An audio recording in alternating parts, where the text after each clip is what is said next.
Good morning, Radiant Church. I wanted to share my devotion. Oh, I'm Noah, by the way. I wanted to share a word with you in Paul's letter to the Colossians.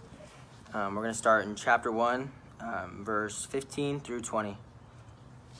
So this is Paul talking about Jesus. He says that he is the image of the invisible God, the firstborn of all creation. For by him all things were created, in heaven and on earth, visible and invisible, whether thrones or dominions or authorities or rulers, all things were created through him and for him. And he is before all things, and in him all things hold together. And he is the head of the body, the church. He is the beginning, the firstborn from the dead, that in everything he might be preeminent. For in him all the fullness of God was pleased to dwell, and through him to reconcile to himself all things, whether on earth or in heaven, making peace by the blood of his cross. Yeah, the reason why I wanted to bring this up specifically today, not specifically today, but today I wanted to bring this up just because of everything that's going on with the quarantine. I know that me personally, I'm kind of ready for this all to be over, and a lot of you may share that feeling, and a lot of you might be the other way. Like, I'm glad I'm staying home and I get to rest and soak up in the Lord and all that, but I just think that I wanted to take a moment and to just not think about all of our emotions and our feelings, not think about the circumstance that we're in, not think about all of whatever media says, not think about any of that, and just think about Jesus right now. The word says that all things were created through him and for him.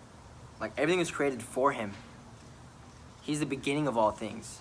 And especially now, being followers of him, he's like the head of our body. He's the head of the body of the church. Like, he's the center. Like, we listen to him. I like how it says he is the image of the invisible God, the firstborn of all creation. It gives such a list, such a beautiful list of who he is and all that he is and all that he is for, and it just brings him right in the center of everything.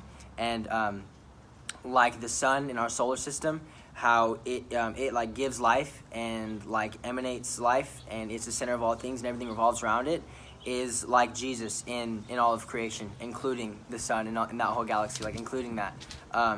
And I think that's how he should be in our lives today, tomorrow, and not even in this quarantine, but also, of course, in this quarantine, but even after that. I feel as though things are slowed down so we can actually take a moment and stop what we're doing and let go of all of the things that don't matter, and to focus on the thing that does matter, and it's Jesus Christ and how he's in the middle of it all. I think it's really important that we take the time to do that today and to just fall in love with him again. And we can fall in love with him by not only reading his word and asking the Holy Spirit to speak to us through his word, but also to have worship music and to sing to him, and also to listen to sermons and teachings, to just agree with the truth, and also to just ask the Holy Spirit, Holy Spirit, please show me more of your beauty, Jesus. Please show me more of his beauty. Please show me more of your beauty, Jesus. And also just to ask, widen my heart, Lord.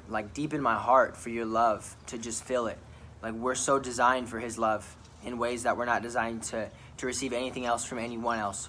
We're so designed to receive his love and to be in connection with him. And he did that by making peace by the blood of his cross. How beautiful. I think that would be the main thing that I would want to tell you guys and to encourage you to do, is to take the time today, sometime throughout your day, to just stop, and whether it's reading this, and to just read it over and over, and to just slowly read it, and to just say, what would it mean for by him all things were created, in heaven and on earth, visible and invisible. And then later, all things were created through him and for him. And to take a moment to think, what does that mean? And to just let the Holy Spirit, let your mind wander. And I know that you'll just be finding yourself just in awe at the beauty of Jesus Christ. Thanks, guys.